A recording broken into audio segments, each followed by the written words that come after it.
hello, and welcome back to another Momentum Ministry Partners podcast. My name is Eric, and as always, I'm the host for today's conversation. We have with us today Doug Franklin. Doug, you're in the house. Yes, hello. How are you, Eric? Doug is with us. I have gotten to know Doug. He is, how long have you been at LeaderTreks? Just a mere 33 years. A mere 33 years. You're young. You're so young. Oh, I love that. 33 years. Okay, let's go. If you do not know about LeaderTreks, you need to probably just drop what you're doing right now, pull your car over to the side of the road, go to LeaderTreks.org, TREKS, LeaderTreks.org. We'll link to it in the show notes. But the stuff that Doug and his team are doing at LeaderTreks is insane. Doug, thank you for being a part of this conversation, and thank you for what you're doing through LeaderTreks. We actually were just saying that we hate competition in the local church because we need more of this. There should be 30 LeaderTrek organizations and maybe 50 Momentum Ministry Partners. That we need more of this collaboration. We need more. We're not competing. We're all helping build God's kingdom. Correct. Yeah. So tell us a little bit about how you got involved with LeaderTreks for the listeners who might not be familiar with you, the people who've been living in a cave. Kind of give us the overview. Well, back in the mid-90s, I was a youth pastor, and I was watching my students, and we were growing pretty rapidly, and the Lord was at work. It was all the Lord's work, doing some great things. And I noticed that whenever we gave students responsibilities, because we didn't have enough adults, the students would rise to that level. And so whenever we put the bar, the student would jump over it. So we kept raising the bar, kept jumping over it.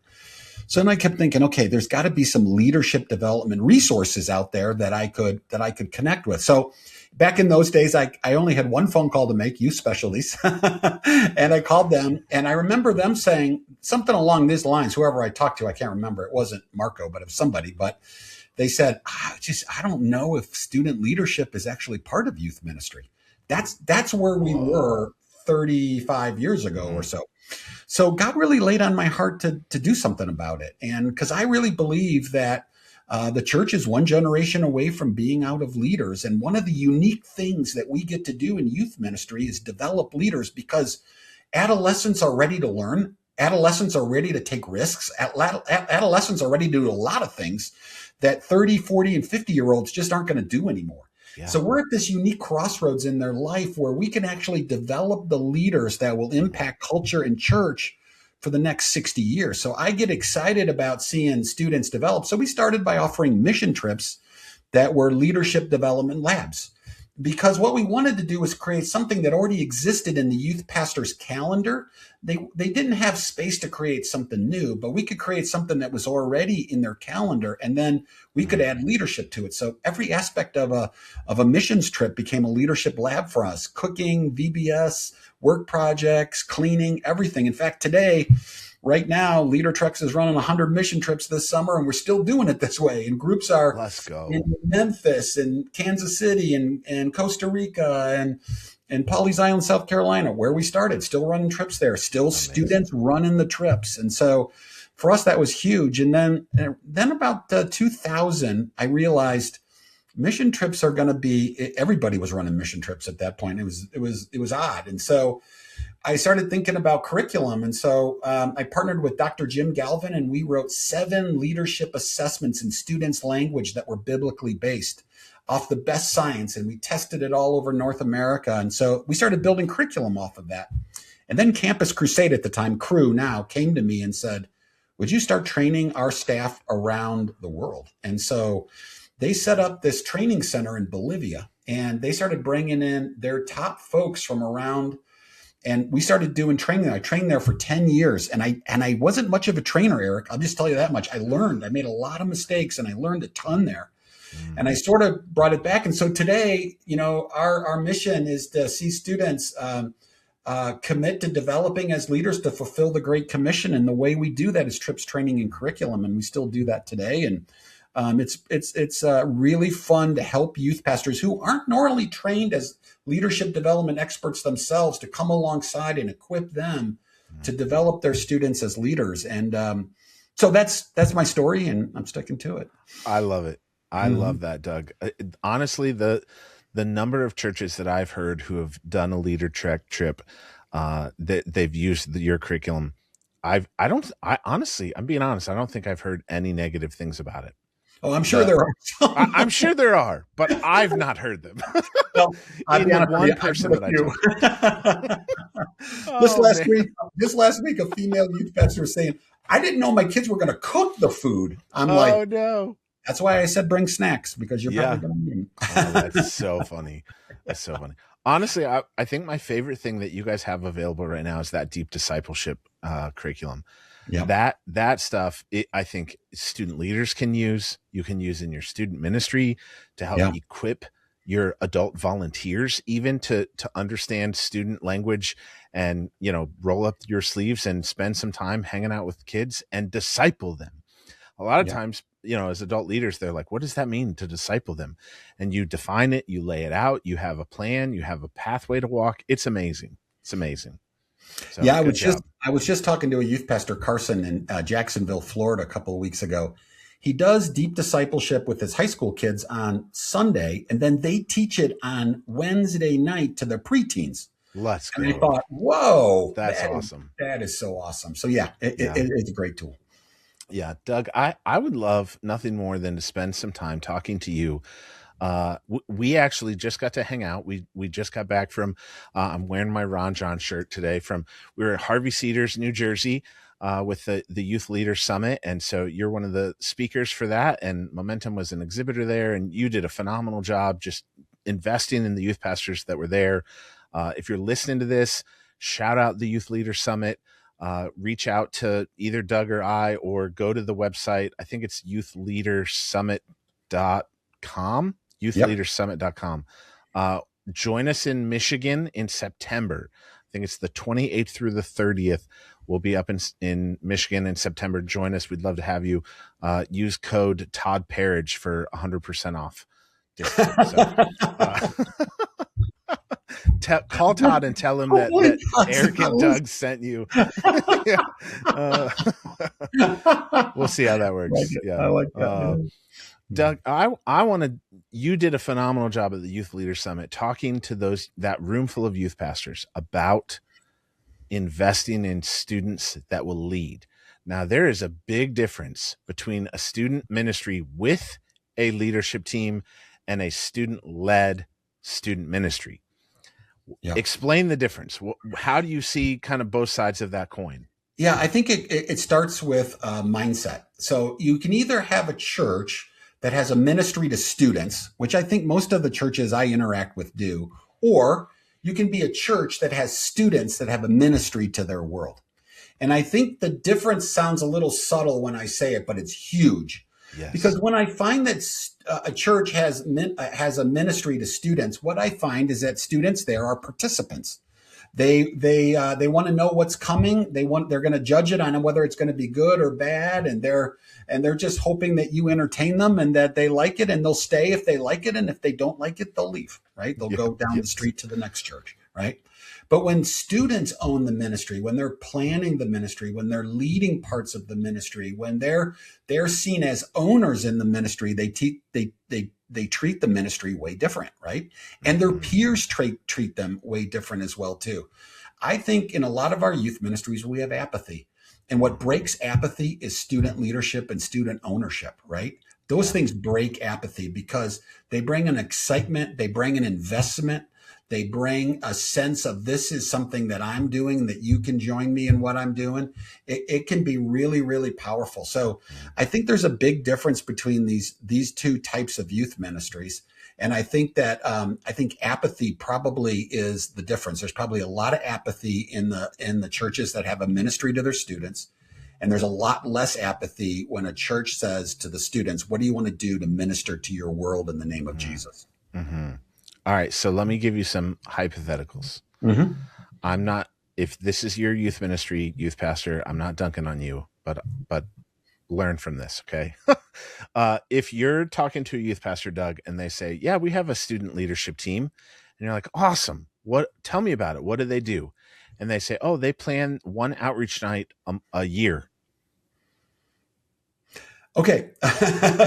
And then there's probably a long pause. Right. That's probably more a responsibility team than a leadership team. So Yes. I always say this: a leadership development plan includes three things.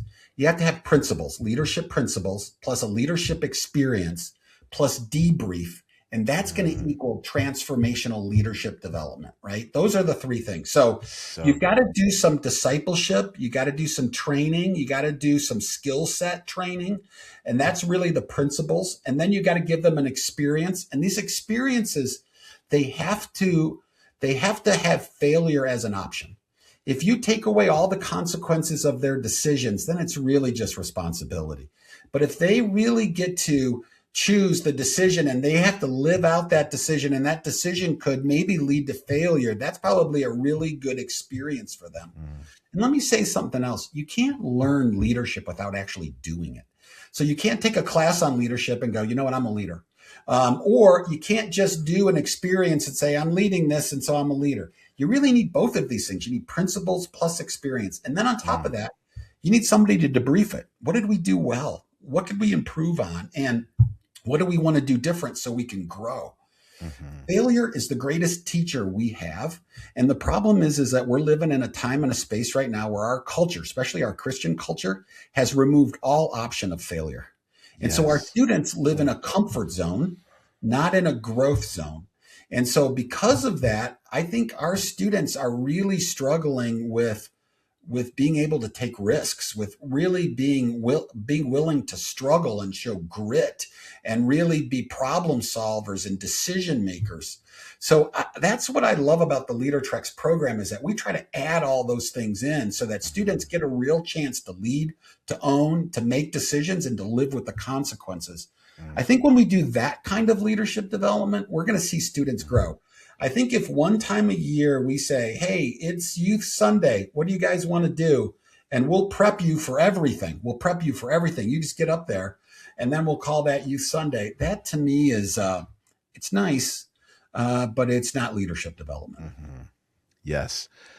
I loved at the Youth Leader Summit, Doug, you even went so far as to say that if a student is giving announcements and they're on the stage and they're looking at the youth pastor or they're looking at you as the leader who has done the prep work with them, you have not developed a leader, you created a puppet.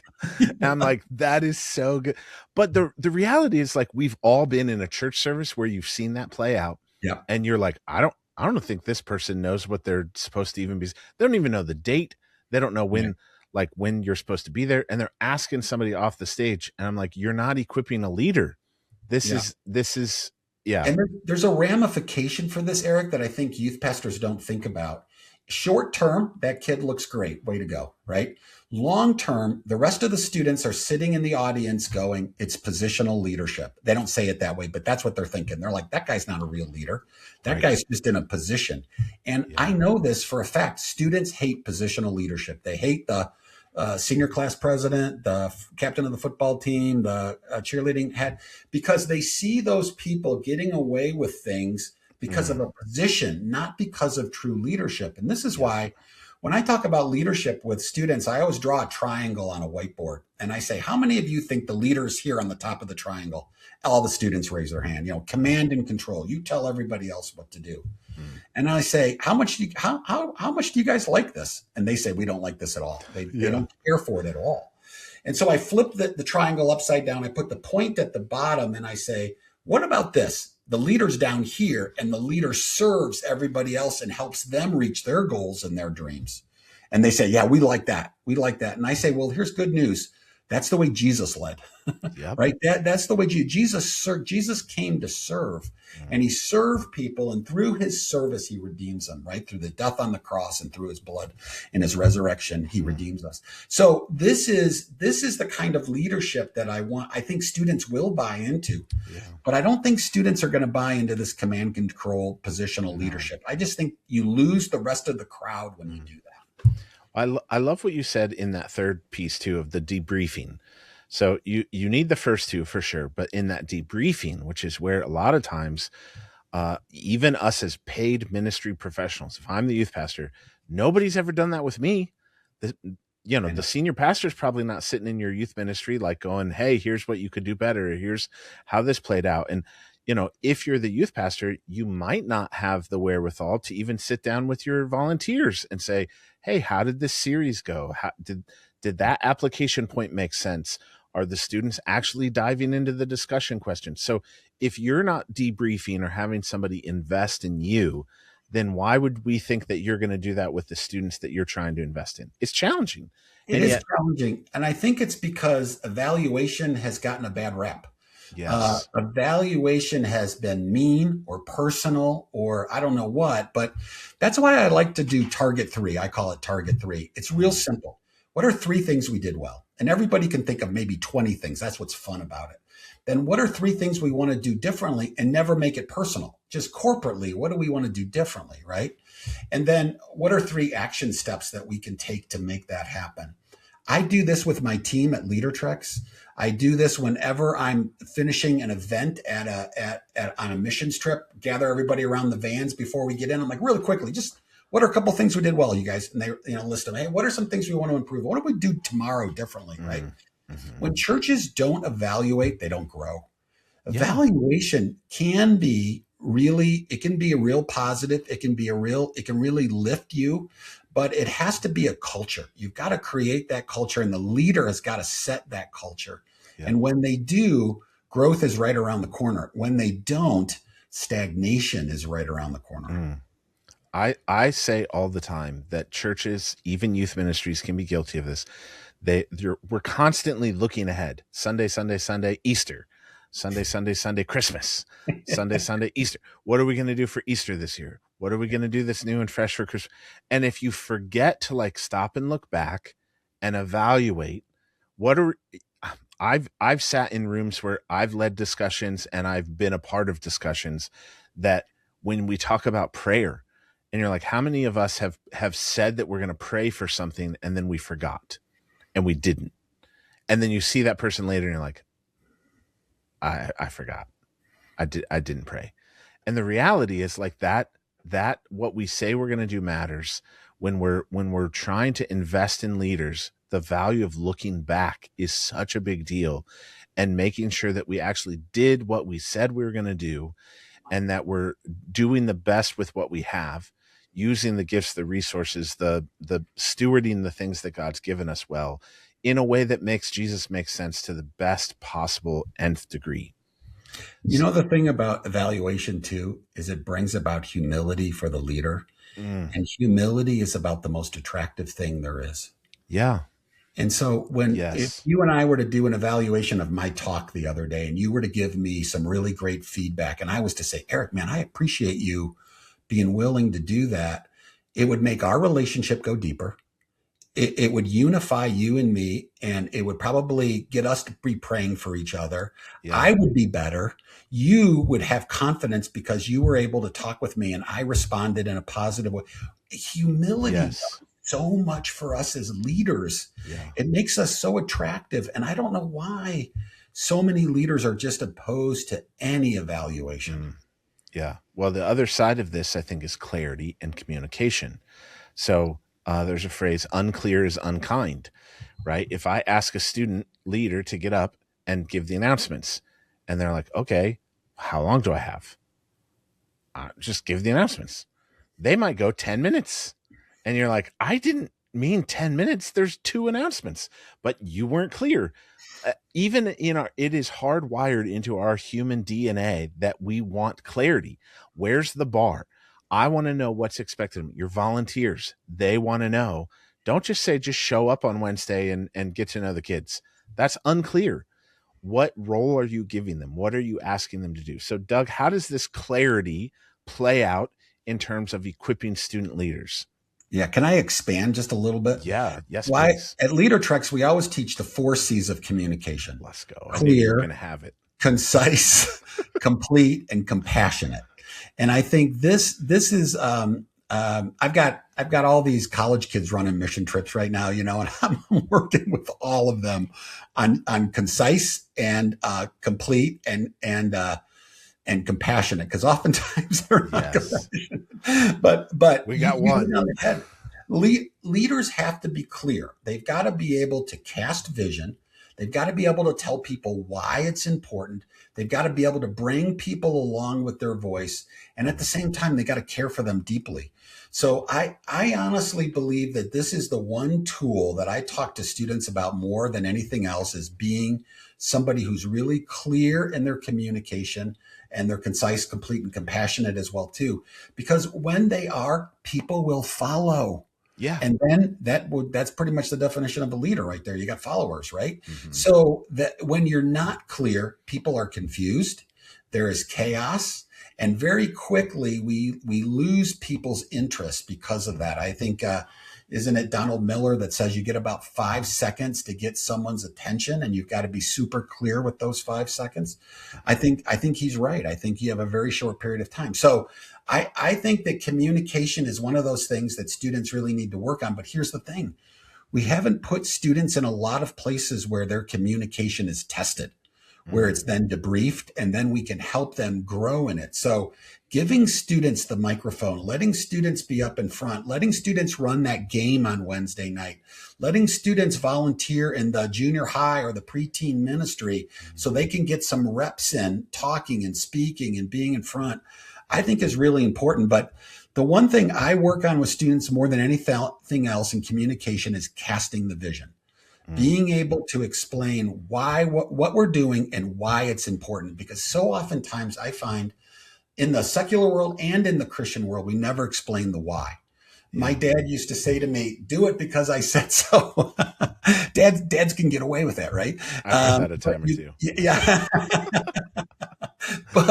but you can't get away with that as a leader, right? Yes. So we have to be able to always talk about not just what to do, but why to do it and what difference it makes. And when we can help students understand that, they can be great communicators. Students will oftentimes say to me that are in college, "Doug, what do you think I should study?" And I said, I don't know, but I would at least be good at this: communication. Because if you can communicate, you can sell. If you can communicate, you can make. If you communicate, you can lead. And I think if you want to be an engineer, you want to be a teacher, you want to be a mom at home, whatever you want to be, you can be it better if you can really communicate. So I think that one's a key. And that's why I love giving students the microphone. Yes. All right. So another hypothetical situation for you. You're talking to a youth pastor and they're like, hey, Doug, one of our core values at our church is excellence. And so we believe that by doing everything excellent, that means that we're not going to put a microphone in students' hands, that I, as the paid youth pastor, am going to lead worship. I'm going to be the one speaking. We're going to have adults on the stage that are, playing guitars. We're going to have adults running the lights and the sounds and all of it. What do you say to that, youth pastor? Help this student-led ministry thing make sense in a culture of excellence. Yeah. Excellence is a desire, not necessarily an action. You can't do everything with excellence. It's impossible. It's one of our values here at LeaderTreks, but for us, it's a desire. We want to do things with excellence. But I have to ask, what do you want to do with excellence? Do you want to do production with excellence? Because excellence in production produces nothing. Yeah. This is why the megachurch is in so much trouble right now, right? People are actually desiring authenticity. And so if you really want to do an excellent youth ministry today, it's letting a student get up there and be authentic. That's probably the most attractive thing to other students there is. So tell me, what are you trying to do with excellence? Are you trying to do production with excellence, or are you trying to do ministry with excellence? Because if you want to do ministry with excellence, put that 7th grader up there in middle school. Yeah. If you want production excellence, then don't. But I'm just telling you, your production excellence will lead to entertainment. Entertainment leads to participants, and participants say, "I'm going down the street because their ski trip is better this year." And that does not lead to lasting relational ministry at all. And it doesn't lead to deep roots. It leads to shallow roots.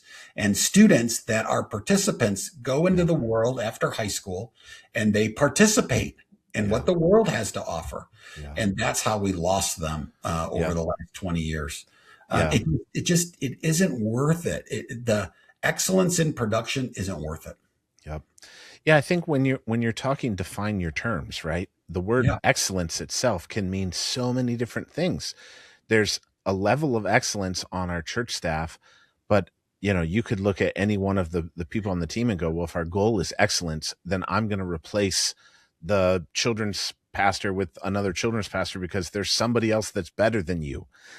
And like that gets scary fast. And so how do you help the students? I think if you're aspirational goals of excellence, I agree all day long. We should want to do everything with excellence, right? Because it's a way that points people to God, but it's very different from the word perfection. And so when if your goal is perfection and you're striving for that, then we all fall short. We've all failed, right? So how do you help students do things with a mindset of excellence where you want to help them get better? I think that plays into that debriefing part, giving honest feedback. Those things are a big, big deal. Yeah. Yeah. And it's about giving them opportunities to make decisions. And then I think it's also about giving them the opportunity to sell their decision to their friends. Yes. A few years ago, I was standing in a noodle aisle in a grocery store in the Dominican Republic with a student leader who was buying the food. And it said on her shopping list, noodles. So she's standing there and she begins to cry. And I said, can I ask what's wrong? She's like, I thought there was one type of noodles. There's 40 different types of noodles. And I'm like, yeah, I know. And she's like, I just don't know what people will like. And I'm like, it isn't about that. It's about you deciding what's best for your team and then selling it to them. And she's like, I've never even heard of bow tie pasta before. I'm like, oh, it's pretty great. I said. So Fancy. she ended up picking angel hair. And that night I really helped her think through, how do I sell angel hair pasta when maybe someone hasn't had it before? And really being able to think that through. So I think for our students, it's getting them in a position where they can make as many decisions as possible. Now, too many decisions and they'll have decision fatigue and that'll push them into the panic zone pretty quickly. Yeah. But a few decisions helps them build their confidence and then soon they're off to the races. But I've talked to a lot of high school kids who have never made a decision in their life. Wow. And maybe the only decision they've made is what jeans to wear this week, but they haven't made a lot of decisions for themselves because a lot of times, and you've seen this, Eric, parents are really keeping decisions from them in order to protect them for safety reasons. Yeah. And that is leading to a generation that really struggles to make really good decisions. And I think decisions are a part of it. And then selling that decision, again, communication to the followers. Yep. All right. So why do you believe that student leadership matters so much to the health and wholeness of ministry? The more we talk about this, the more I keep thinking like we got to get back to the heart of the issue of why. Why does student leadership matter so much? I think because student leadership is the key to breaking apathy. When students are just reading off of a menu, they'll pick and choose what they like. And that's a big issue. And I think I've already talked about that.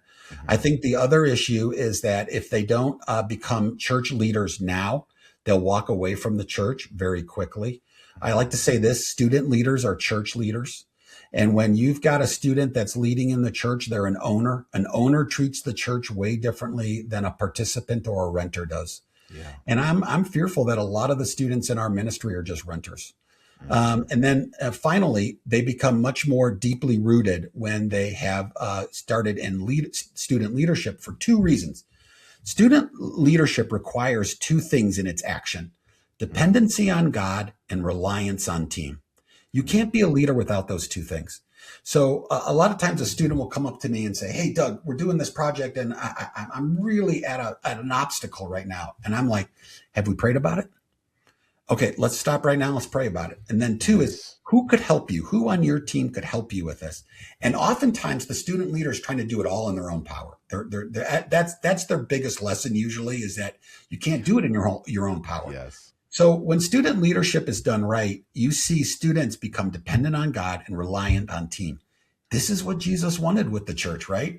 He wanted us to worship the Lord our God, right? And he wanted to love us, to love our neighbors as ourselves. This is what he wants for us. And this is what student leadership does. It accelerates it and it deeply roots it in the life of a student.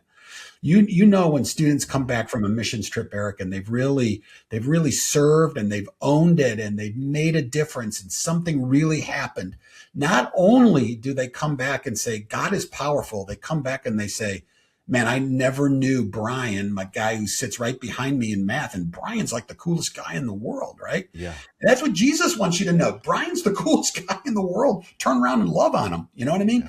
Yeah. That's I think that's a lot of what student leadership does for us. And I think youth pastors that just skip it over and say, it's not that big of a deal. We're not going to do a student leadership team. I think there's a bigger boat that they're missing and a bigger, deeper depth of learning and development that goes on in students' lives when they own things. Mm, that's so good and so true. I think one of the things that I learned having led a student-led ministry myself is it's what you just said. It's that very much idea of like giving them the ownership of their faith and allowing them to express how to make Jesus make sense in their own way, right? So there may be an outreach night that I want to do, and I'm going to plan it, and 5 kids might show up. But if I let my student leaders lead and I give them space and an opportunity, and even though it might not be the way I think it should go, if they do it, it might have 50 kids there, and it might be totally different and look different and not have the same outcome as I had thought in my head, but then I get to let go of those preferences. One of my favorite questions to ask youth pastors is, is why are you in youth ministry? And Doug, almost without fail, you've heard this too, I'm sure. They will say, well, when I was in high school, I was given a chance to lead. Well, so why do you think nowadays we're not seeing a lot of people want to go into youth ministry? I know. Kind of do the math. Yeah. Yep. Yeah. Yeah. So the why is a big deal to this. So Doug, let's go back maybe and kind of dive a little deeper in what are some of the obstacles that if you're a youth pastor can get in the way of actually building or developing a true student-led ministry. What would some of those things be? And maybe let's talk then how to overcome those. The number one thing I've seen over the years doing this is the youth pastor themselves is usually the obstacle. They weren't trained at Bible college to do student leadership. They haven't been in an experience where they've been developed as a leader themselves, so they haven't been mentored as a leader, so they don't know how to mentor students as a leader. I also see that sometimes there's the obstacle of church leadership. Hey, we paid you to do this, you do it, right? We didn't pay the kids to do it. You're supposed to do it. I see that as an obstacle sometimes, not a ton of time. The one other really big one I see is time. I think a lot of youth pastors think about student leadership and they think about it in terms of a pie. They think about it as one more slice. Like we got the midweek as a slice. We got the summer missions trip as a slice. We got camp and retreats as a slice. We got core groups or D groups, discipleship as a slice. And now we got to add another slice to the pie. And here's what I want to say to them is I don't think student leadership should be another slice of the pie. I think it should be an ingredient in the pie. You should have student leadership in your D groups. You should have student leadership in your summer camps and your mission trips. You should have it in your midweek. It should be a part of everything you're doing. And a lot of youth pastors are already doing it. They have a student-led worship team, or they're letting student leaders run the tech. Great. Yep. They're letting student leaders run the snack shack, or they're letting the student leaders do announcements or all kinds of things. Some are even letting student leaders do testimony time or even do the talk that night if they're really crazy. So there's opportunities in every aspect of youth ministry to let a student lead. So I know some are already doing these things, but I know it can feel very scary to them. They have a job description. They were hired to do a certain thing. But at the end of the day, I think if they raise up a generation that's willing to take risks, that is willing to follow God no matter what, that is deeply rooted in his word and has some experience behind them, they're raising up Davids. They're raising up a guy who's going to go after Goliath. They're raising up a young woman who's going to have an amazing career or family. They're going to be raising up students that are going to go into the military and make a difference, or go into the workforce, or go into colleges and make a difference.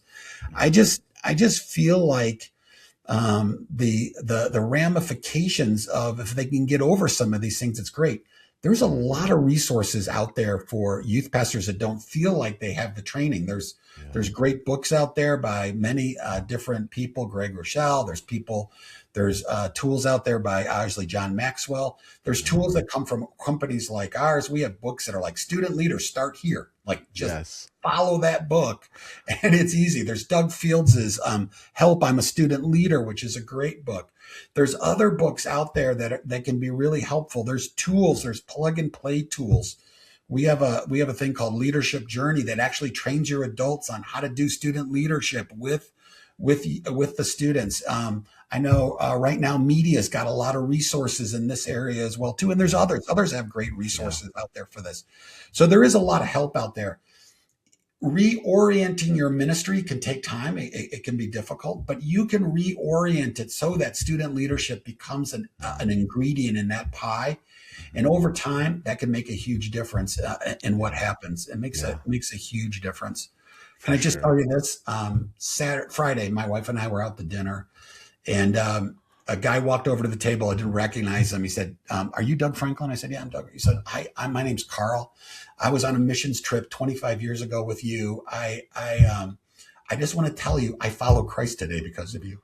No way. And he's there with his wife and his kids, and he's like, Oh, the wow. lessons I learned being a leader has now helped me in my career. He's telling me this whole story, right? What a So gift. what a gift, right? What a gift. And that's what you're talking about. You're talking about your students 25 years from now following Christ, raising families that are following Yes. Christ, sharing the gospel with his coworkers. This is what it's all about. It really isn't about next week or next month. Mm. I say this all the time to my staff. I don't really care what you do this week, this afternoon. I really want to care about what you do 10 years from now. Yes. Because this is how leadership reverberates over generations and makes a difference. And that's why I believe in this so much. I think the Mm. impact that it has long term is huge.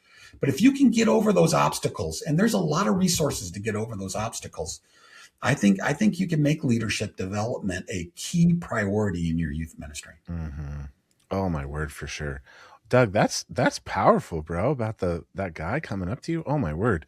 That's seriously there's times where I think as youth pastors or anybody in full-time ministry that you long for those, Right. but you have to stay in the game long enough to see that play out.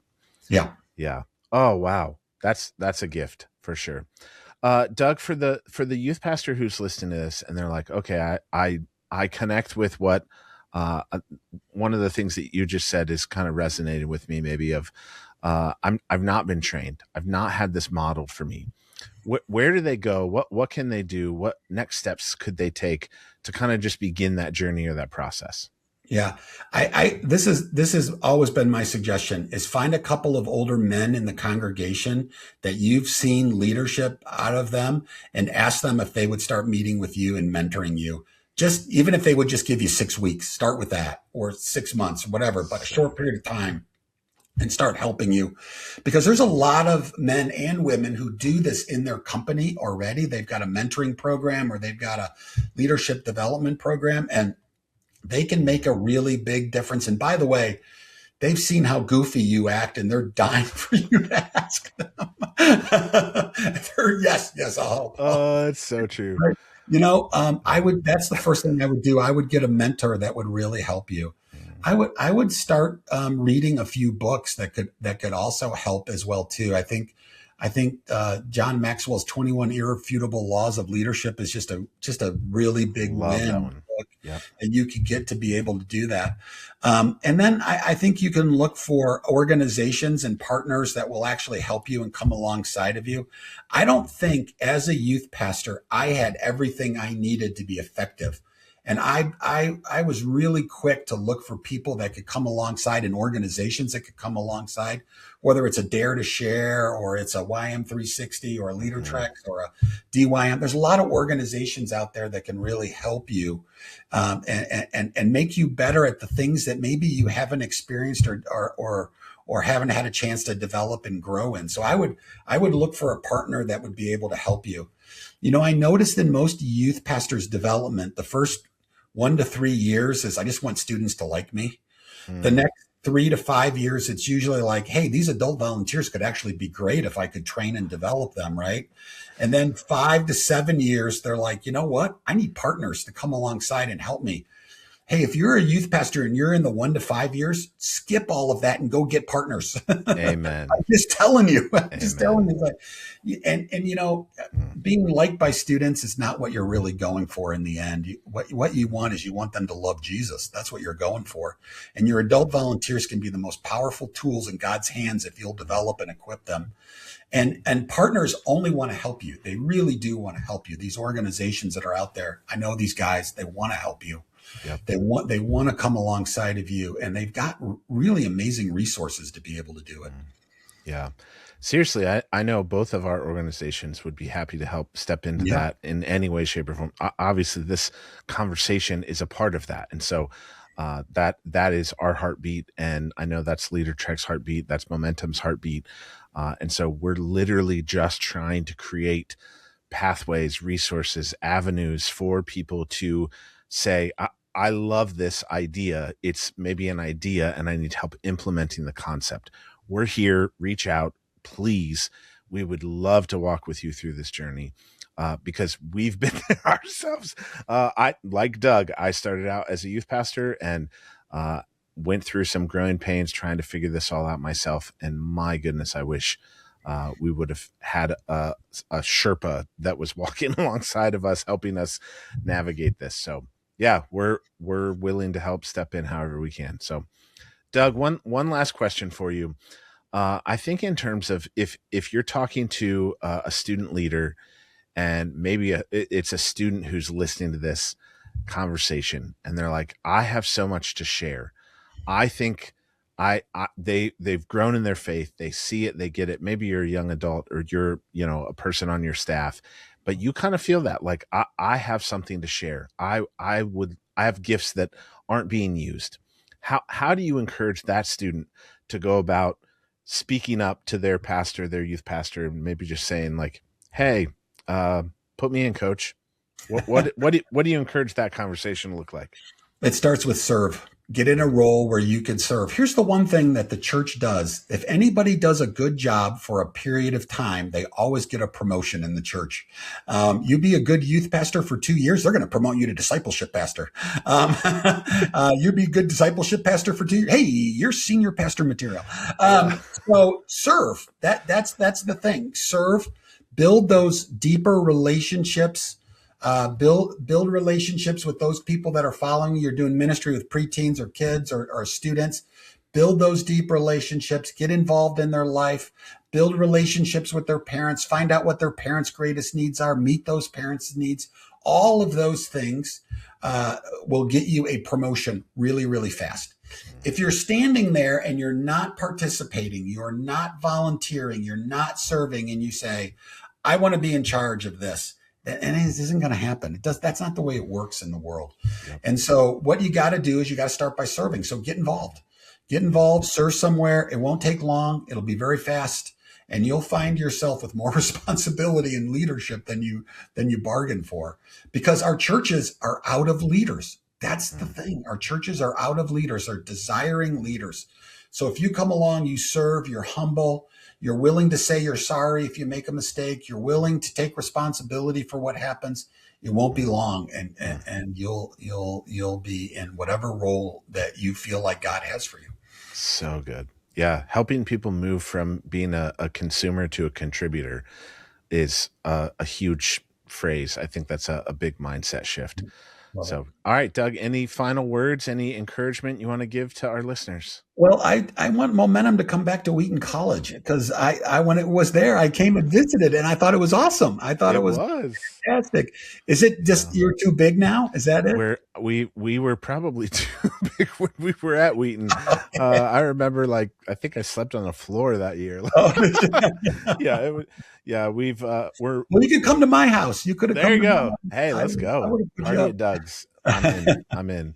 No, I'm excited about Momentum Youth Conference. We're about a month away when this episode gets released, and It's going to be the best week of summer. So IWU, are you back at IWU this year? Indiana Wesleyan University this year, and Yep. you're going to have to come check it out because we are announcing this year that we are moving to a new location, but I'm not going to share that right now. We'll just is it the like Metrodome or the yeah, dude. We're going to take over Passion in Atlanta. Doug, you're a blessing. You guys are really big, though. I mean, this is pretty exciting for you. It's been so fun, dude. It's been so fun. Honestly, I love it. Is maybe one of my favorite weeks of the year. Just seeing because it's so youth group church based, and so getting to see youth pastors play games with their kids and get to do everything with their kids. The youth pastors, the volunteers, they have no responsibility. We plan the week. We're like, come just hang out with the kids, come be in sessions, go to the power tracks, go to all the breakouts, do everything with the students. And it is, I can attest to it as a youth pastor for 17 years.